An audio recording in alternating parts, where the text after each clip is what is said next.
Ladies and gentlemen, guys and gals, non-binary pals, and the technicolor rainbow in between, this is Modular Media Wrestling Podcast. I'm your host, Chris Boingo Writer Gaston, and with me, as always, is my tag team partner in this endeavor. The Vacuuminator with the most wonderful haul I could ask for.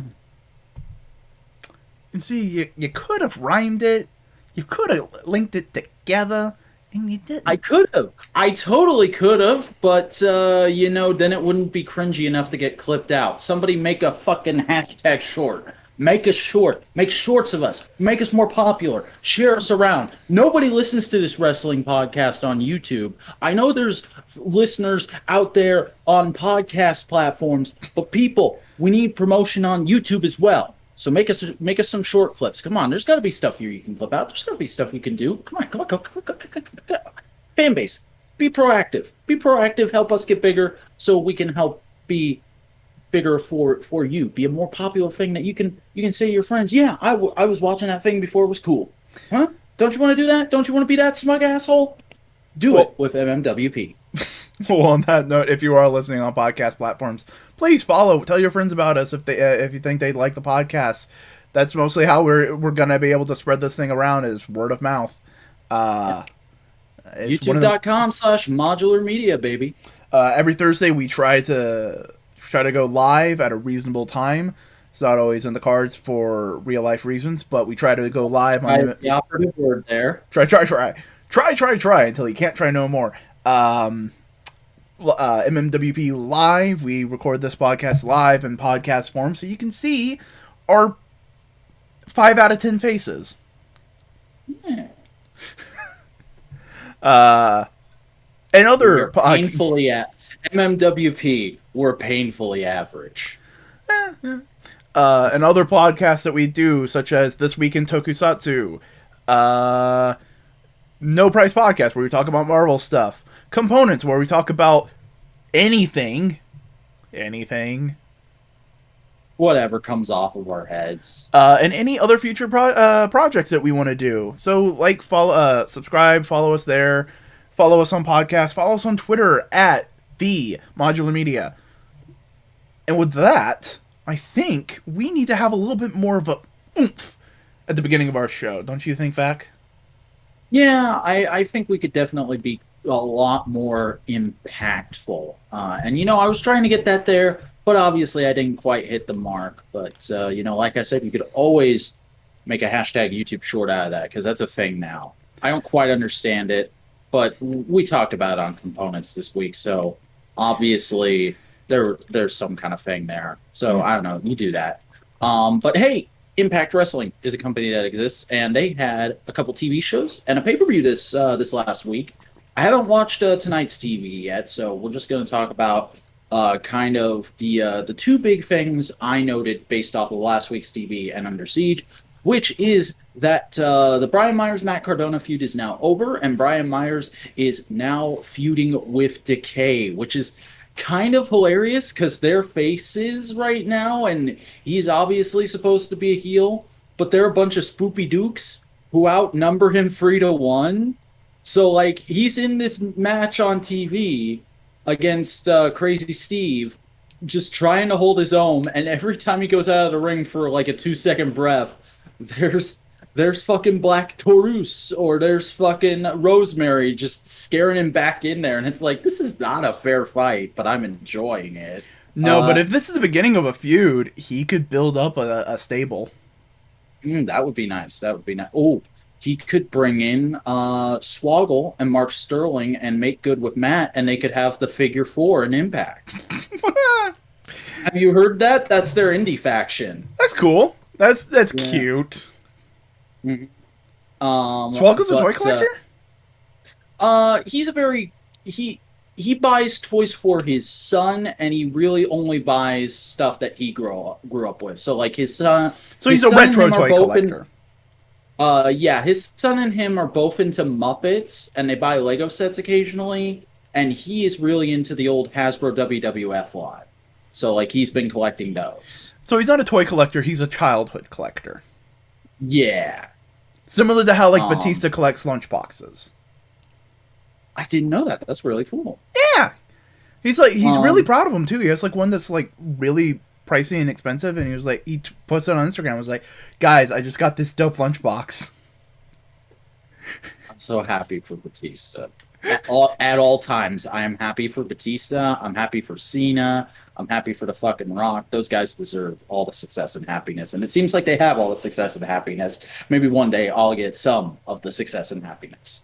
But for right now, I'm enjoying the fact that Moose is number one contender to the Impact World title after winning the six-man match at Under Siege, which was a pretty solid match. Yeah, It wasn't fucking insane. It wasn't fucking crazy. It wasn't AEW, NXT, WWE shit, but it was a good match where you'd have two to three of the guys going at once. Maybe on opposite side of the rings, two different groups. Maybe some guys resting. Maybe some guys holding. Maybe some guys jumping on the other guys. There was a great spot where Chris Bay and Trey Miguel, I forgot his name for a second there. They did a double tope suicida onto the other uh, four guys, and that was really nice. That was really giftable. I enjoyed that, and it was kind of cool how the company kind of swerved you because I was talking about last week how I thought Sammy Callahan was obviously going to be the winner. How they were building him up as like,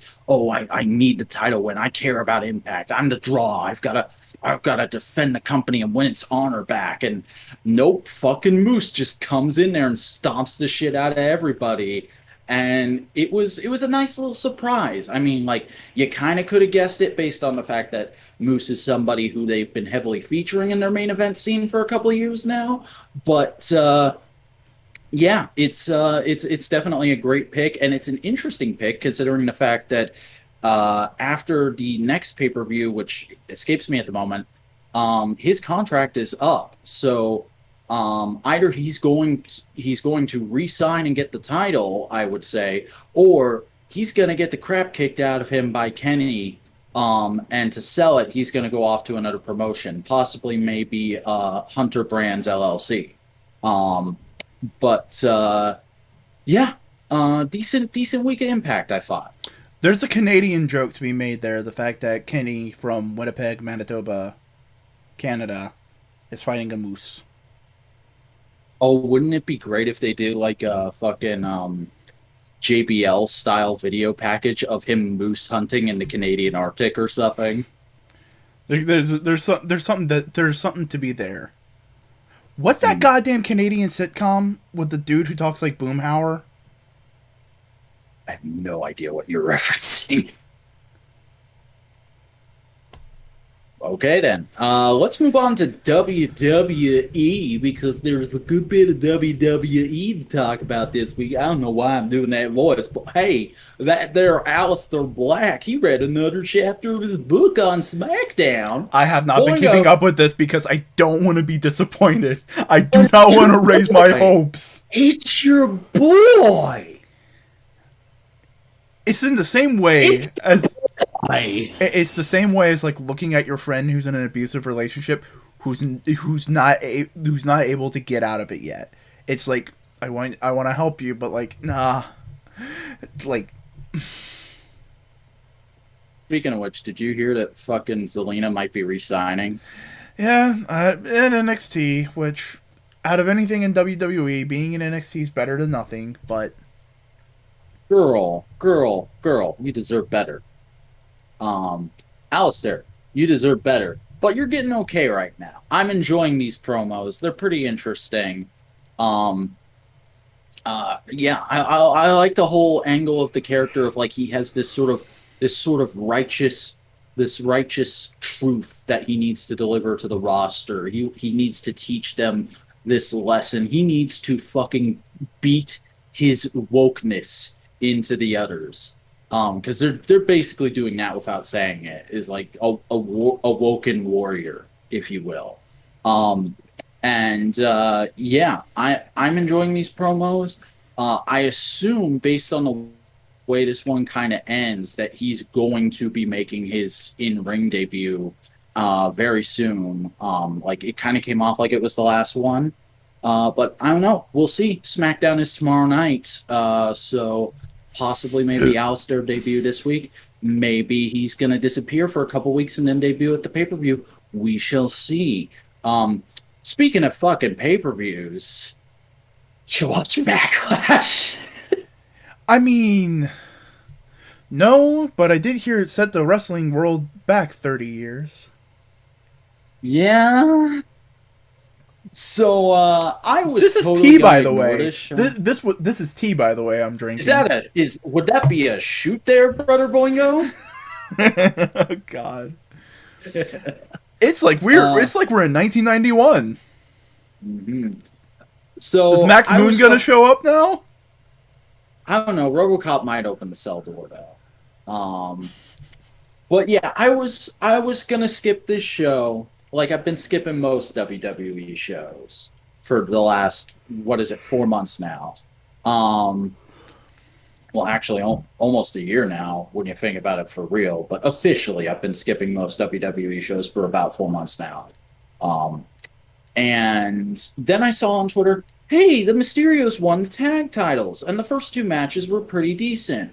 And the Mysterios, it's the first legitimate father and son tag team champions in WWE, possibly in wrestling. I mean, Eddie Guerrero might have something to say about that. Spare criticism, honestly. But I was like, okay, that's wholesome, and that's history. I kind of gotta watch that. Let's put this on. Let's see what's going on. And then the match immediately following that happened, which was The Miz versus Damien Priest. And I have not been following this feud. I've heard things, I've heard rumblings. And like I stopped watching NXT around the time Damien Priest was really starting to get a push. So like I'm super fucking out of it when it comes to Damien Priest, and like the way they were marketing him on NXT when he debuted did not seem like the kind of character I could get behind. It seemed like a weird not to Robin say bad Hood character. gimmick. Yeah, not to say like he's a bad character, just like not a character that gelled with me. And then this match is so why is Cody texting me right now? He just sent me a thing on Instagram too. Yeah, let's see what this is. Let's see what he's. I can't touch my phone because it's my camera high. Yeah, it's some kind of Star Wars fan art. I'm just gonna text him we're live, pal.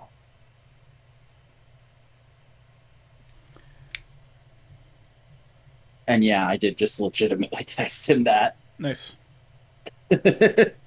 So the way this starts off is after the Mysterios match, you cut backstage, and John Morrison is wandering around, and he finds the dressing room, the locker room for the Lumberjacks, because the Miz versus Priest is going to be a Lumberjack match. And he knocks on it, and he opens the door, and it's zombies. Fucking just straight up, oh shit, there's zombies. Like, not even it's people dressed as zombies. It's a weird, we're advertising it as a weird theme. Just straight up, the pay-per-view descends into, oh my god, there are now zombies. And Morrison runs away like he's scared. He tries to warn Miz. Miz doesn't take him seriously. And then the commentary table is like, yeah, we've now moved to the backstage area, and we're just watching via our monitors because there's fucking zombies coming out to the ring. And the entire match, nobody wants to go to the outside. Like, Morrison is accompanying Miz to the ring and hanging out on the apron because he doesn't want to get eaten by the zombies. He does eventually get dragged down and eaten by the zombies. Morrison was kayfabe eaten by a zombie, so I guess he's going to be a horror character now too. And the crazy thing, and there were some people making fun of this on Twitter, particularly Drew Gulak had a great tweet about it, was that the zombies, you know, zombies, they want to go straight for you. They want to grab you and eat your brains. But they just hang out in the outside of the ring area. They never try to climb into the ring. So it's like, okay, we're not operating by the logical rules of wrestling or zombie fiction? What the fuck is happening here? And then uh, the match ends with Priest winning. So Damien Priest got put over. Great. They put up over a new star. And then after he escapes, the zombies then get in the ring and start mauling Miz. So Miz and Morrison have now legit been eaten by zombies. Kayfabe. And we probably won't even see the original outcome of that. Because Miz fucking tore his ACL during this match and is out for God knows how long, apparently. Miz got injured for this angle. Because here's the thing, I've always been a defender. This angle, which was, by the way, all done to promote Batista's next movie. Batista's movie, Army of the Dead, directed by Zack Snyder. Which looks like a Zack Snyder-ass film. It looks like the most Zack Snyder-ass film since Sucker Punch. I mean, honestly, when Zack Snyder's full Zack Snyder, it's at least interesting. And for anyone who might be remotely interested and hasn't already looked into it, i.e. Boingo, the